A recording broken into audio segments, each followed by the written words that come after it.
Hi Heart City kids, I'm Josh. I'm excited to join you this week on this lesson. Last week we talked about Joseph, Abraham, and his great-grandson. If you missed last week, that's okay. You can talk to your parents and let them find the video for you, and you can watch that later. We're going to do an activity now. Have you ever gone on a long road trip? I'm going to put pictures of items on the screen, and you're going to say whether it'd be a good idea to bring it on a trip or not. Ready?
Good job. In our story today, God's people have to go on a journey. The night before the journey was a very special night, not just because they had to get ready, but because God did something amazing that night. Let's find out what it was. Today's story comes from the book of Exodus. Today's story is called God to the Rescue. Joseph and his brothers grew old and died, but their children's children stayed in Egypt, where they became a very large family. Later on, a new king began to rule, but this Pharaoh did not remember Joseph, and he did not like God's people. And he made them into his slaves, and beat them, and made them work harder and harder. God's people cried out to God to rescue them, and God heard them. He remembered his promise to Abraham. He would look after his people. He would find a way to set them free. One day, Moses was looking after sheep when something caught his eye. A bush was behaving very oddly. It was flickering in flames, but its leaves weren't burning up. He took a closer look. "Moses!" boomed a big voice. Moses leapt back. The bush was talking to him. "I have heard my people's cries," God said. "I have heard their tears, so I have come down to rescue them. Go to Pharaoh and tell him to let my people go free." Moses was afraid, but God said, "I will be with you." So Moses went to Pharaoh. "Pharaoh?" Moses began. "God," said Pharaoh. "Never heard of him." Moses kept going. "God says, let his people go free." "Why should I?" said Pharaoh. "Don't want to, won't." So he didn't. So God gave Pharaoh 10 warnings called plagues. First, God turned the river Nile into blood.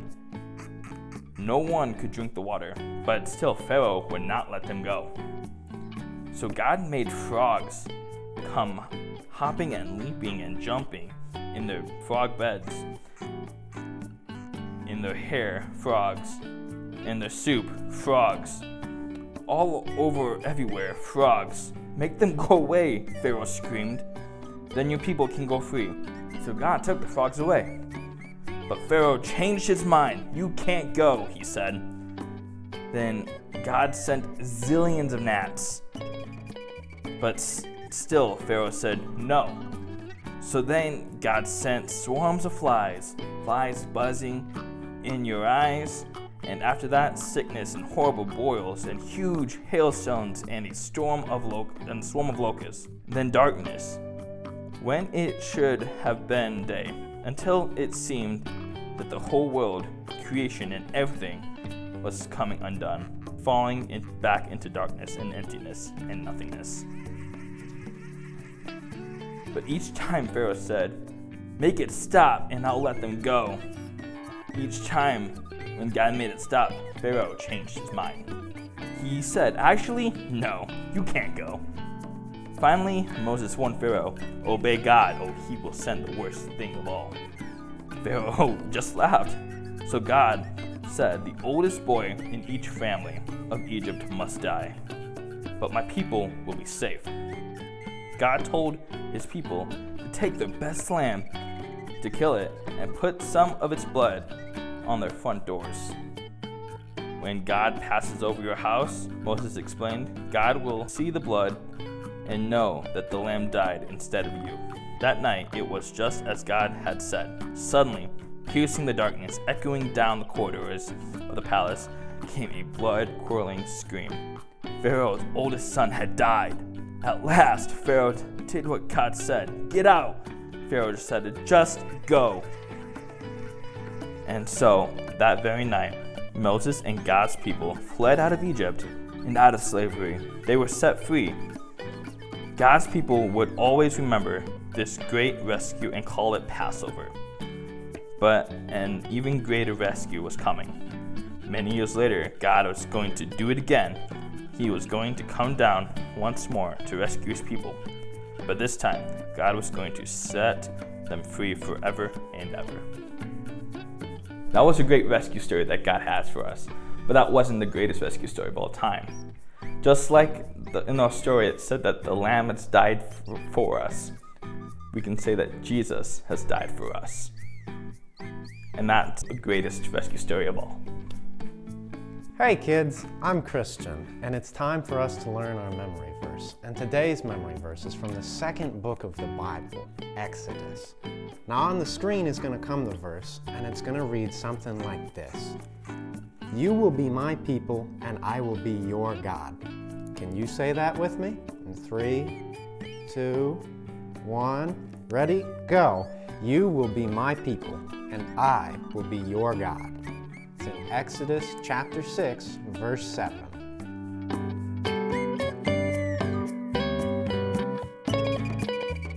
All right, kids, we've learned our verse. You ready to pray? Dear Lord, thank you for this good morning and this good day. Thank you for our Bible school teachers, and thank you most of all, God, that you sent your Lamb to cover for us. Thank you for being a good and loving God who cares about each and every person in this room and in the whole wide world. And in your Son, Jesus Christ's name I pray, amen.